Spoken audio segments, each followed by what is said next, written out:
I will tell you about Python templates. If you will look at all Python templates libraries, you will see that all of them follow some guidelines. So what is these guidelines? Let's take a look. So first, you need to make your own template loaders, never using something that already is in Python. Don't use any elements of Python. Reinvent your programming language, make it dumb, silly, and annoying. Don't let people use functions. You will do it anyway, but hide them and don't name it as functions. Don't make your template engine compatible with any other template library. And don't help to generate HTML at always text. We generate text. So template loading.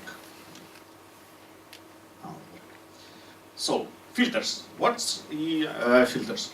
It's just functions. Functions that have a wired syntax to call. You have first operand on the left and other operands on the right. Don't know why you need this. No. Markers. Ginger do have markers. Markers is just a function. And it looks like function and it is function. Includes. Every your template, actually when it loaded, is just a function. So, interoperability. Imagine you find new template libraries that faster, better. We want to implement it Rails way. Gem install, use. Because all Rails template systems compatible with ActiveView and they all interchangeable. Python way. Python way is super. You need to suffer in Python because no Python templates are compatible.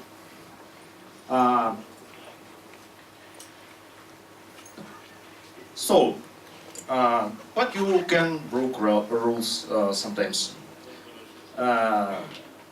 Fuck these guidelines. Let's write new template library. Use Python.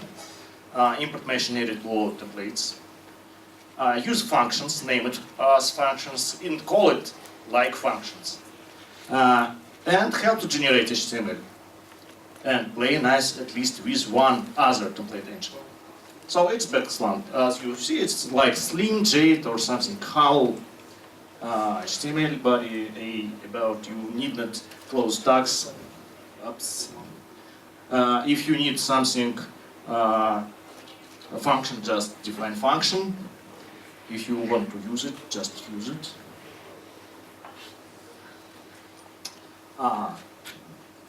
If you need to load template, just import it.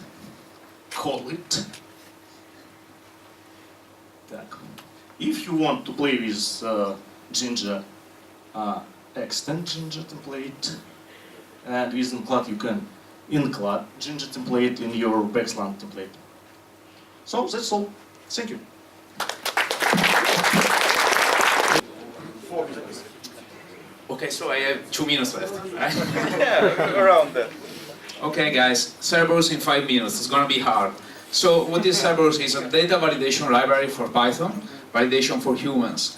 It is very lightweight, it is extensible, and it is standalone. It has no dependencies. You can go to the website, you see the URL there, and it works on all Pythons. And here is an example of the usage. You import the validator object, you define your schema. For example, the field, this document has one field name of type string, and then you instantiate your validator with the schema. And then you pass a document to the validator will validate the document, of course, against the schema. Very simple, very easy. And this passed validation, yeah. And errors, in this case we have a slightly different schema. Age is an integer with a minimum value of 10. Since they don't know what's wrong in the document, it's not blocking, so if you have multiple errors on the same document, you get a list of errors actually. And in this case, it's showing that unknown fields like sex in this case are rejected by default, unknown field. And you can anyway decide that unknown fields are allowed by using allow known to true, setting allow known to true. And you can also define a schema for unknown fields. So in this case, all unknown fields need to be strings, otherwise they will be rejected. And here we use the coerce rule, and what it does is when you normalize the document, you get the type of the document is a string. Actually, amount, you see it is a string, but instead of getting an error back, you get a normalized version of the document where amount is now an integer because you pass the function to it. And here we are using some YAML. Of course, it's a little trick because you can use YAML, you just load it as a dictionary and you can validate YAML as well. Validation rules, so real quick, we already saw the type validation rule. The nice thing is that you can also provide a list of types, so these fields can be both a string or a list. And yeah, here quotes is a string, here it is a list of strings, and both validate to true because of that rule. You can use regex, like in this example, you can validate an email field, for example, real quick. Here you see a good email, and here you see an email which sucks, and you get the error that you want. You can set allowed values for the field, like in this case the role can be agent, client or supplier. So if a new role is sent to the document, it is rejected by your validator. Now the whole point of this is that you can use everybody does validation. You probably don't. You know that you have to do validation at some point in your workflow, so you might want to use Cerberus for doing that because it is really easy to use. In this case we have dependencies, so field 2 is not required, but if there is a field 2, there ought to be a field 1 as well. So in this case you see that field 1 is accepted, field 2 is rejected, because field 2 needs field 1 as well. There are more rules, I'm not going into this, but you can use exclude rule, you can validate sub-documents, like in this case, a dictionary, and you can define a schema for the dictionary and your field. And what is interesting to me is that with lists, you can have define the type of the values in the list, but you can also have a list of documents, and in this case you can validate the individual documents. So you can have, for example, rows, which is a list of dictionaries, and you validate the dictionaries within the list. Okay, I'm done, I believe. There are a lot of more rules. I just want to show you the library. If you want to look it up, go to Cerberus, Python cerberus.org, and I guess that's how many seconds you can all read real fast, right?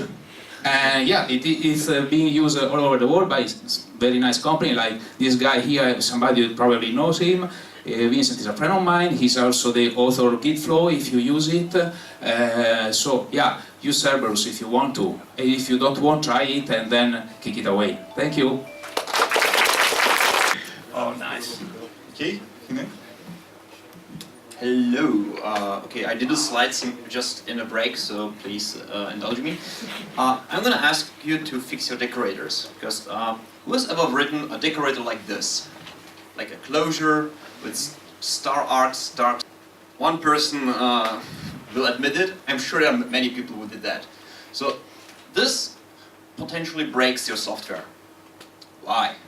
So let's apply this decorator to a function, and this is way too high. Can we decorate it a little bit down? Yes, Because I put everything on the top of the slides, because usually the problem at PiterPy is people cannot read the code at the bottom. So this is about the same as writing add deck. It's just because I want to retain the f. I don't want to overwrite it. Now, if we use the inspect module, what do we get? You can read it, but you can believe me that if you do introspection on the decorated function, you get a very, very different result than on the original function. And all the metadata is lost. For example, this in Python 3 means that you're taking only keyword only arguments. This is all lost. Here it is still there. Y is none. Here all is left is var args A and var keyword. So in Python 3.5, and if you use the functional wraps, it kind of works because it has a new function. The function is not new in Python 3.5, but it has a new option. So on the outside it looks good, but if you change this function called follow wrapped, it breaks again. So basically they've added a way to handle the metadata that's added by wraps, but the function is still broken by the decorator. It behaves in a different way in production. And there are even more problems than just the signature. There's also things like when you decorate methods, then the binding to the instance gets lost, and so on and so on. It's worthy of fully fledged talk, and actually is one, not by me, but by Graham Dumpleton. And to just give you one example, and this is really painful because that hit me recently. If you're using pyramid, you get an explicit request object passed in. Pyramid looks at your function definition, and if you take more than one argument, you also get the context. So I've applied a third-party decorator, which was not written by me, and suddenly I started getting more arguments that I could handle, and everything just broke down, and I was confused for a while. So this is kind of bad. Now there are solutions. I will start with the good one, which is the wrapped module. This has much more functionality than just decorators, as you can tell. It's basically done for writing well-behaved, transparent proxies. Now, this is how you use it for decorators. The instance is actually, if you are decorating methods, then you get the instance it's bound to, which is really cool. This is how you properly. There's another, and the proof it works, even if you pass follow wrapped false. Now, there's another one that's a bit older and popular, which is called decorator, where there you define your function outside, and you just call to decorate from the package. It kind of solves the problem. At least this retains your function signature, so that's a win. It has other problems, but if you use at least that's already pretty well. If you want to know more about what your decorators are breaking, there's a great blog post from Graham Dumpleton. And again, using decorator is good, but using wrapped is better. Thank you.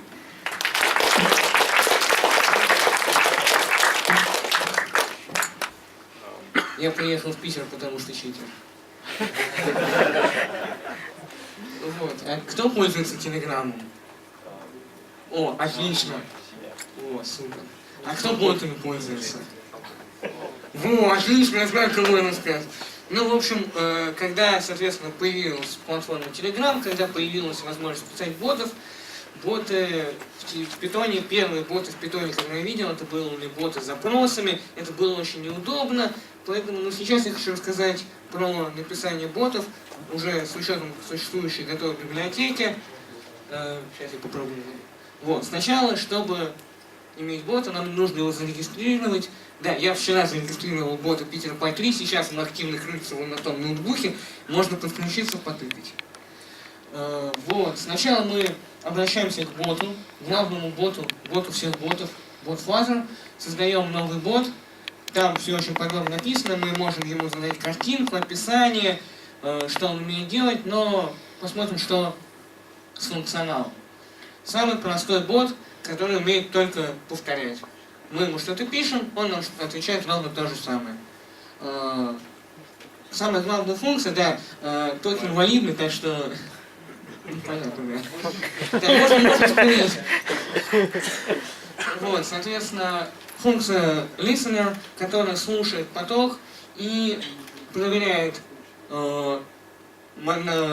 стек, скорее всего, стек сообщений. Почему я думаю, что стек? Потому что когда мы бот неактивный, мы отправляем кучу сообщений, и как только бот запускается, он начинает отвечать на все в порядке их поступления.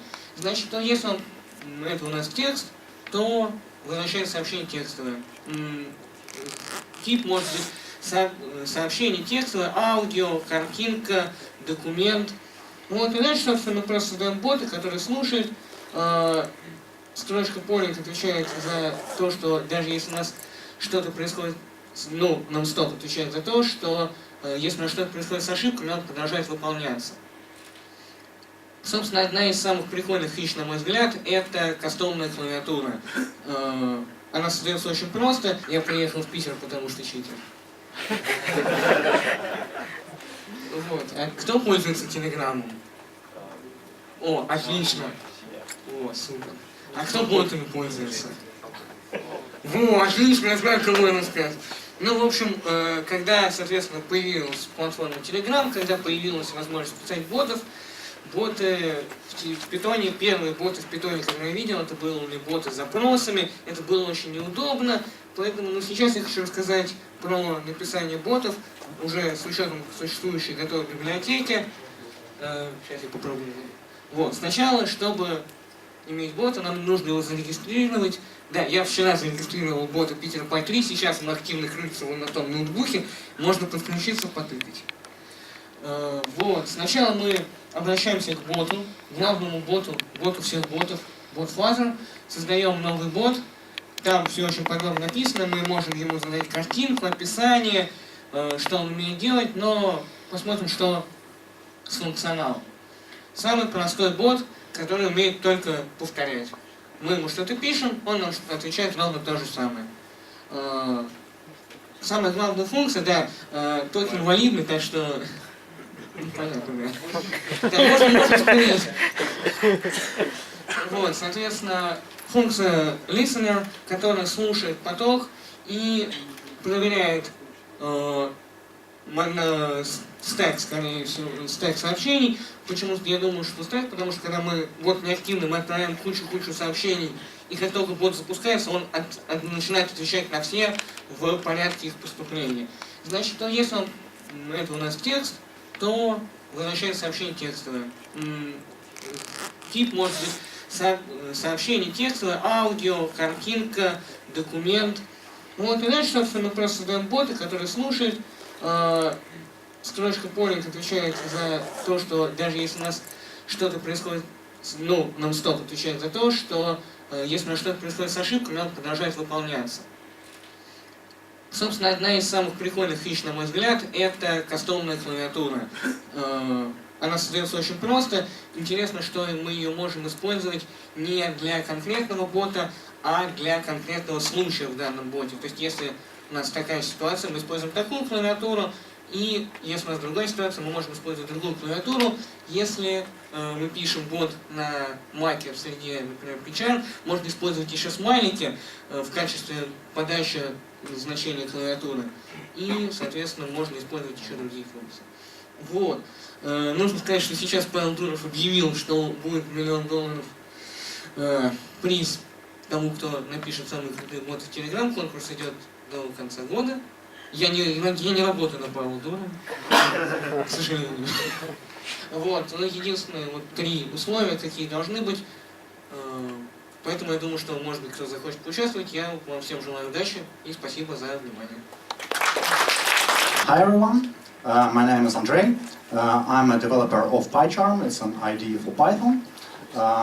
And today I would like to give you an update about type hints. Some of you may have been at the talk by Grigory Petrov about type hints, PEP 484. And I've been contributing to this PEP because we are interested in providing better code completion and code analysis in PyCharm. Basically, I would like to give you a heads up on what's going on in the community related to static code analysis in Python and about type hints. One of the things that is currently very hot is compatibility between Python 2 and Python 3.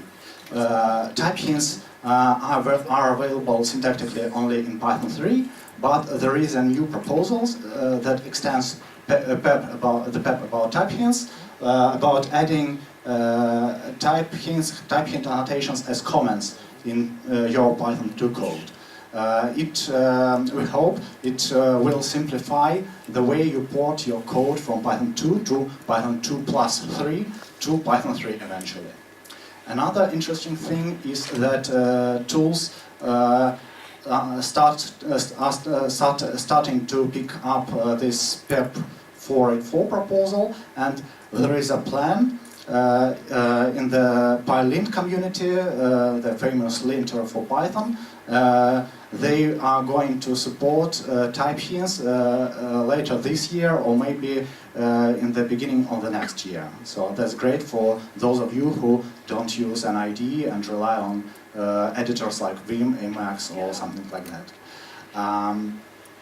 Another interesting thing is that there are some proposals about adding additional syntax and syntactic improvements in Python 3.6 or maybe 3.7 related to type hints. Some of you know that when you are referring to the class from the body of the same class, you have to use quotes, strings, for your type hints, and there is a proposal to switch to new semantics for type hints that will allow to write them more cleanly.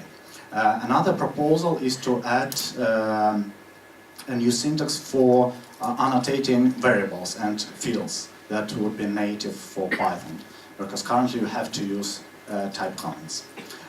That's basically it. If you are interested in type hints or anything related to code analysis, please reach me via internet, or I'm here tonight. I'm willing to talk to you about this stuff.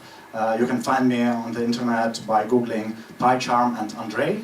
I hope that would be enough for finding me. So thanks for your attention. Всем привет. Я коротенько буквально скажу по-русски. Света как-то. Мне интересно, есть кто-нибудь из Сибири здесь присутствующий? Вот. Есть немного. Вот. Хорошо. Я вообще из города Красноярска, и мы хотим сделать у нас в Красноярске конфу по Python. Вот. Мы еще пока как-то думаем, как это лучше сделать, поэтому если у кого-то есть какие-то мысли, пожелания, может быть, организаторы смогут поделиться своим опытом, рассказать, как можно быстро создать комьюнити, как развивать Python-сообщество, я был бы очень рад поговорить по этому поводу, так что подходите ко мне и рассказывайте. Спасибо! Thank you, Dan, for the short talk on Siberian Python community. For those who cannot understand Russian by any reason. Actually, I wrote my name there. I wanted to invite all of you as you come here and you know how to visit our city.